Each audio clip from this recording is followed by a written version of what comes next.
Hello बच्चों, तो कैसे हैं आप। होपफुली आप सभी लोग घर पे स्वस्थ होंगे और आप लोगों की पढ़ाई बिल्कुल अच्छी चल रही होगी। मेरा नाम है वैभव गुप्ता और आज हम कुछ इंपॉर्टेंट टॉपिक के ऊपर बात करने आए हैं जिसका नाम है नीट एग्जाम।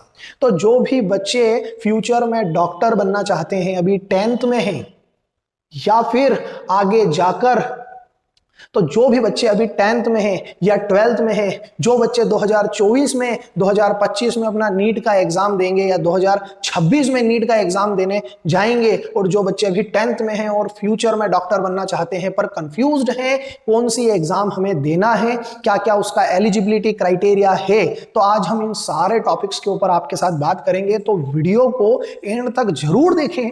तो हम कुछ बेसिक इंफॉर्मेशन नीट एग्जाम के बारे में बताएंगे इस वीडियो के अंदर। तो शुरू करते हैं हम नीट एग्जाम के बारे में डिस्कशन करना, और 2024 के लिए क्या क्या एलिजिबिलिटी क्राइटेरिया रहेगा जो बच्चे अभी नीट की प्रिपरेशन, इस एग्जाम की प्रिपरेशन कर रहे हैं। तो चलिए शुरू करते हैं हम। सबसे पहली बात तो नीट एग्जाम क्या है। नीट एग्जाम का फुल फॉर्म होता है national eligibility and entrance test. 2013 के बाद लगभग पहले क्या होता था, पहले अलग अलग स्टेट्स की एंट्रेंस एग्जाम होती थी स्टेट वाइज कॉलेजेस को लेने के लिए, मेडिकल कॉलेज को, और सभी अलग नेशनल लेवल की एग्जाम अलग होती थी। पर उसके बाद से कब, as per the Supreme Court's order in 2016, NEET would be only exam to fill all India a quota seat as well state level quota in the country. लगभग 2016 में क्या हुआ, सुप्रीम कोर्ट का ऑर्डर आया कि यार अलग अलग स्टेट वाइज एग्जाम और सभी की एग्जाम नहीं होगी, खाली सिंगल एग्जाम होगी और एक ही एग्जाम से इंडिया के अलग अलग कॉलेजेस में एडमिशन मिलेगा, और उसको नाम दे दिया नीट एग्जाम। तो सारी एग्जाम को मर्ज करके मेडिकल के लिए एक एग्जाम कर दी, उसका नाम था नीट एग्जाम। जो बच्चे इसको क्वालिफाई करेंगे, इसको क्लियर करेंगे और रैंक लेकर आएंगे, उनको ही मेडिकल सीट्स अलॉट होगी स्टेट के कॉलेज में या फिर कोई भी इंडिया के अलग अलग हिस्से में कॉलेज में। अब मैं 2024 की अगर मैं बात करता हूं तो 2024 का क्या क्या एलिजिबिलिटी क्राइटेरिया है, जो बच्चे इस साल नीट का एग्जाम देंगे उन लोगों के लिए क्या क्या एलिजिबिलिटी क्राइटेरिया रहेगा, कौन कौन दे सकता है, क्या क्या बेसिक चीजें रिक्वायर्ड है, कौन कौन सी चीजें उन्हें जानना जरूरी है, उनके लिए जरूरी है। तो नीट यूजी मतलब अंडर ग्रेजुएशन, ठीक है। 2024 जिन बच्चों को देना है जो 12th के बाद देंगे, और जो अंडर ग्रेजुएशन है उनकी बात कर रहा हूं, यूजी की बात कर रहा हूं, ठीक है। मिनिमम एज जो होनी चाहिए कोई भी कैंडिडेट की, लगभग 17 साल कंप्लीट हो जाने चाहिए। 31 दिसंबर तक उसके 17 साल कंप्लीट हो जाने चाहिए। मतलब जो भी बच्चे 17 ईयर्स से कम एज है और 12th या उसके आगे पहुंच चुके हैं तो वो एलिजिबल नहीं है नीट का एग्जाम देने के लिए। तो लगभग 31 दिसंबर तक 17 ईयर की एज उनकी कंप्लीट होना चाहिए। दूसरी बात, मैक्सिमम एज लिमिट साहब कोई एज लिमिट नहीं है। नीट का एग्जाम 12th के बाद एक बार दो, 2 बार दो, 3 बार दो, लगातार देते चलो, उसके लिए no age limit for NEET exam. अगर मैं सिटीजन्स की बात करता हूं तो इंडिया के दे सकते हैं, ओवरसीज आसपास की कंट्रीज के दे सकते हैं जो जुड़ी हुई है, फॉरेन नेशनल्स ये भी एलिजिबल है नीट एग्जाम के लिए। इंडिया के नहीं, जो लोग इंडिया के बाहर के भी हैं, जो कनेक्टेड है हमारे से जुड़े हुए हैं, दुबई वगैरह, इन एरिया से भी लोग नीट का एग्जाम दे सकते हैं। हमारे इंडिया के मेडिकल कॉलेज में एंट्रेंस एग्जाम दे सकते हैं और एंटर करने के लिए, वो कॉलेज में एंट्री लेने के लिए ये एग्जाम क्लियर कर सकते हैं, ठीक है। अब आगे की बात करते हैं हम। साहब नीट एग्जाम का पैटर्न क्या है, what is the exam pattern of NEET exam, ठीक है ना। क्या है नीट एग्जाम का पैटर्न, क्या है, क्या क्या है साहब। जो पेपर आता है लगभग उसके अंदर 180 क्वेश्चन होते हैं। कितने क्वेश्चन होते हैं, 180 क्वेश्चन होते हैं, जिसमें फिजिक्स के 45 क्वेश्चन, केमिस्ट्री के 45, फिर बॉटनी के 45 और जूलॉजी के 45। लगभग सारे पार्ट से 45 क्वेश्चंस पूछते हैं, और लगभग 180 क्वेश्चन पूछे जाते हैं, जो कि 3 घंटे का पेपर होता है। 3 घंटे में 180 क्वेश्चंस आपको करने हैं और ज्यादा से ज्यादा स्कोर करना है आपको। और लगभग अगर बात करें जो करेक्ट होता है वो होता है 4 नंबर का, और 1 मार्क डेड्यूस हो जाता है। ये 4 है, 1 मार्क डेड्यूस हो जाता है अगर कोई भी क्वेश्चन में अगर आप गलती करते हैं तो मतलब सही के 4 नंबर और गलत का -1 नंबर कम हो जाएगा। और टोटल पेपर जो यहाँ पे होता है वो होता है 720 नंबर का। कितने मार्क्स का पेपर होता है टोटल, 720 नंबर का पेपर होता है। कितने मार्क्स का पेपर होता है, 720 नंबर का। तो 720 नंबर का जो पेपर होता है यहाँ पर, तो आपको 720 नंबर में से ज्यादा मार्क्स स्कोर करने हैं, ठीक है। आगे की बात कर लेते हैं फिर हम कुछ। दूसरी बात, अगर मैं रिजर्वेशंस की बात करूं कि सीट्स का रिजर्वेशन क्या क्या है नीट एग्जाम में, तो लगभग जनरल का है 47.5%, वेटेज। वहाँ पे ओबीसी का है 27%, एससी का है 15% और एसटी का है 7.5%। और वहीं पर फिजिकली हैंडीकैप्ड जो भी विकलांग है या कुछ शारीरिक उनको समस्या है, प्रॉब्लम है, उनको 3% इसके अंदर रिजर्वेशन मिलता है। काई के लिए? नीट एग्जाम के लिए उनका रिजर्वेशन होता है। क्लियर है? आगे की अगर हम बात करें तो साहब सिलेबस क्या क्या है नीट का। सबसे मेन जो फैक्टर आता है, बच्चे जानना चाहते हैं कि यार साहब नीट का सिलेबस क्या क्या है, क्या क्या पार्ट पूछते हैं। फिजिक्स में, केमिस्ट्री में, बायोलॉजी में 3 पार्ट हैं नीट के, फिजिक्स, केमिस्ट्री और बायोलॉजी। बायोलॉजी में जूलॉजी और बॉटनी, वहीं पर फिजिक्स और दूसरा है केमिस्ट्री। तो क्या क्या पार्ट पूछा जाता है नीट में वो देख लेते हैं। तो साहब लगभग 2017 के बाद नीट का जो सिलेबस है वो 11th और 12th को चैप्टर वाइज और टॉपिक्स बहुत सारे कर दिए। लगभग नीट का जो सिलेबस है वो 11th और 12th से पूछा जाता है। कहाँ से पूछा जाता है? 11th और 12th से ही पूछा जाता है नीट के पेपर में। ठीक है। अब फिजिक्स की अगर बात करूं तो ये कुछ पार्ट दे रखे हैं जो फिजिक्स के टॉपिक्स हैं, जैसे कि physical world and measurement, laws of motion, kinematics, work, energy, power, motion of system of particle, rigid body, gravitation, properties of bulk matter, thermodynamics, behaviour of perfect gases theory, oscillation and wave. वहीं पर electrostatics, current, electricity, magnetic effect of electric current and magnetic electromagnetic induction, alternating current, electromagnetic waves, optics, dual nature of matter, radiation, atoms, nuclei and electronic device। ये कुछ major part है काय का physics का जो कि पूछा जाता है नीट के एग्जाम में। ये टॉपिक्स से रिलेटेड क्वेश्चंस आते हैं। जो 45 क्वेश्चंस फिजिक्स के हैं वो इन्हीं पार्ट से बनाकर पूछे जाते हैं। वहीं पर केमिस्ट्री के ये कुछ टॉपिक्स दे रखे हैं, some properties of chemistry, structure of atom, classifications of element and periodicity in properties, chemical bonding, molecular structure, states of matter, gases and liquid, thermodynamics, equilibrium, redox reaction, hydrogen S block element, alkali and alkaline earth metals, properties of P block, organic chemistry, some basic principles and techniques, hydrocarbon, environmental chemistry।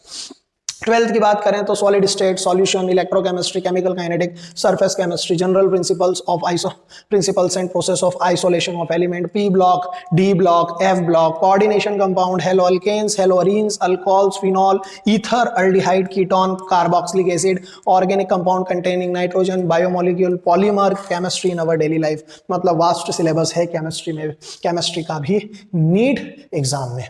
वहीं पर अगर हम बात करें तो biology की, तो 11th और 12th के पार्ट में diversity in living world, structure organisation in animals and plant, cell structure and functions, plant psychology, human psychology. वहीं पर 12th में reproduction, genetics and evolution, biology and human welfare, biotechnology, its applications and ecology and environment. तो ये तो कुछ major part है जो कि नीट एग्जाम में यहाँ से चैप्टर्स से क्वेश्चंस आते हैं हर साल। तो ये तो कुछ हमने नीट के सिलेबस के ऊपर बात करी है, और हम इसके और डिटेल्ड एनालिसिस को कहाँ से किस तरीके से क्वेश्चंस आते हैं इसके ऊपर फर्दर हम कभी वीडियो बनाएंगे। ठीक है, चलिए आगे बढ़ते हैं हम नेक्स्ट। अब यार कट ऑफ क्या है नीट का? सबसे मेन पार्ट है कट ऑफ क्या है, कितने मिनिमम मार्क्स चाहिए हमें नीट एग्जाम क्लियर करने का। तो यार देखो, अगर बात करें हम, medical counselling committee organise NEET UG counselling candidate to score minimum percentage eligible for all India quota counselling. मतलब मिनिमम मार्क्स कितने चाहिए कोई भी बच्चा अगर बोलता है नीट एग्जाम क्लियर करने के लिए। और एक चीज और, नीट एग्जाम को हर साल कंडक्ट करा रहा है अब एनटीए। कौन कंडक्ट करा रहा है? एनटीए, नेशनल टेस्टिंग एजेंसी हर साल इसको कंडक्ट कराती है। तो क्या क्या मिनिमम क्राइटेरिया है काय के लिए? अगर मैं सभी के अदर की बात करूंगा, 50th यानी कि 701, 134 to 700। अगर you are unreserved physically 40th यानी कि 133 to 120। अगर एसटी की बात करेंगे तो 40 यानी 133 to 107। एसटी की फिजिकली हैंडीकैप्ड है तो 40th 119 to 107, ये मिनिमम कट ऑफ स्कोर है। एससी भी 133 to 107। एससी में फिजिकली हैंडीकैप तो 40th कितना आ गया 119 to 107, इतना कट ऑफ चाहिए। ओबीसी लगभग इसके बीच में जाएगा, ये कट ऑफ है 720 से, इतना कट ऑफ जाएगा। ओबीसी का 45 यानी कि 133 to 107। ओबीसी फिजिकली हैंडीकैप का कितना हो गया 119 to 107। तो लगभग ये जो स्कोर दे रखा है ना आपको, कट ऑफ स्कोर इस रेंज में इसका कट ऑफ जाएगा। जनरल के लिए अनरिजर्व्ड मतलब जनरल कैटेगरी के लिए और इन सारी कैटेगरी, बेटा जनरल के लिए तो कोई मिनिमम कट ऑफ फिर भी नहीं है, ज्यादा से ज्यादा आप लोगों को मार्क्स लेकर आने हैं। लगभग अगर मेडिकल कॉलेज अगर आपको लेना है इंडिया का, तो ऐसा नहीं है कि 200-300 नंबर में हो जाएगा काम। आपका 720 का पेपर है तो आपको उसमें से मैक्सिमम टू मैक्सिमम स्कोर करना है, लगभग 500 नंबर के ऊपर आपको मिनिमम चाहिए। क्लियर। बाकी के अदर जो भी रिजर्व्ड कैटेगरी से बिलोंग कर रहे हैं उन लोगों को थोड़ा सा रिलीफ मिल जाता है, जो SC ST से बिलोंग कर रहे हैं उनको भी क्या है, थोड़ा सा रिलीफ मिल जाएगा। क्लियर है। तो ये तो कुछ हमने बेसिक कट ऑफ की बात करी है काई के अंदर, जो कि नीट एग्जाम के लिए जो कट ऑफ रेंज होती है वो होती है। ठीक है, चलिए आगे बात कर लेते हैं।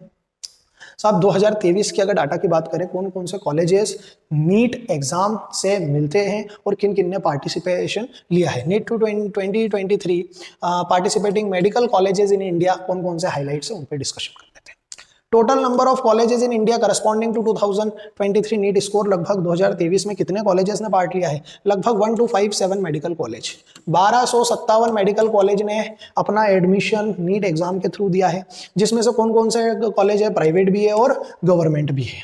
एडमिशन प्रोसेस क्या क्या है, बेस्ड था नीट 2023 का स्कोर, 2023 का जो भी स्कोर रहा है उसके अकॉर्डिंग उन्हें एडमिशन प्रोसेस दिया गया। कौन कौन से कोर्सेज ये कॉलेज लेती है, नीट स्कोर एक्सेप्ट करती है।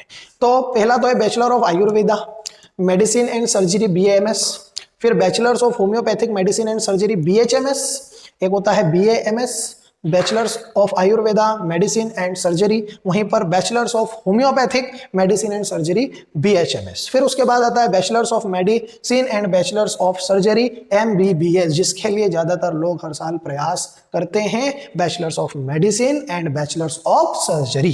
फिर इसके बाद आता है bachelor of dental surgery BDS जिसको बोलते हैं, फिर आता है बैचलर्स ऑफ यूनानी मेडिसिन एंड सर्जरी BUMS। तो ये कुछ कोर्सेज हैं, ये कुछ अलग अलग स्पेशलाइजेशन कोर्सेज हैं कॉलेज के, जो कि ऑफर करते हैं नीट एग्जाम के थ्रू उन्हें इन कोर्सेज में एडमिशंस मिलता है अलग अलग रेस्पेक्टिव कॉलेजेस में। तो इतने कॉलेजेस ने लगभग पार्ट लिया है। और अगर मैं एवरेज फीस की बात करूं तो लगभग एवरेज फीस 80,000 से लेकर 50,000 तक भी है। साहब अगर कहीं आप गवर्नमेंट कॉलेज अगर ले रहे हो तो आपकी फीस कम रहेगी, और वहीं पर अगर प्राइवेट कॉलेज में एडमिशन ले रहे हो और वो भी अच्छे कॉलेज में, तो आपकी फीस रेंज ऊपर जाती जाएगी। इसीलिए बच्चे जो तैयारी करते हैं वो नीट में ज्यादा से ज्यादा स्कोर करके गवर्नमेंट कॉलेज से MBBS करने का ड्रीम रखते हैं, वहीं से सपना देखते हैं, क्योंकि हर एक पेरेंट्स इतने फाइनेंशियली एक्टिव नहीं हो पाते हैं कि इतनी लाखों रुपए की फीस वो भर सके। ये कड़वा सच है, ये जो ट्रूथ है ये एक बिटर ट्रूथ है बिल्कुल।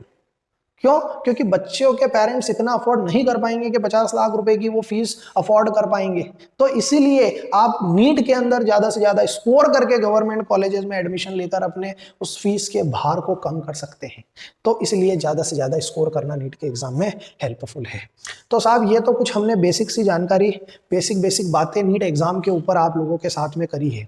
तो इस तरीके से जो भी बच्चे 2024 में नीट के लिए एग्जाम देने जाएंगे, या 25 में जाएंगे, या 26 में जाएंगे, तो कुछ बेसिक जानकारी आपको इस वीडियो से मिल चुकी होगी, जो फ्यूचर डॉक्टर्स बनने के लिए तैयार हो चुके हैं और जो रेडी हैं अपनी रेस में दौड़ने के लिए, और जो दौड़ रहे हैं हालांकि, तो उन सभी लोगों के साथ मेरी बेस्ट विशेज हैं।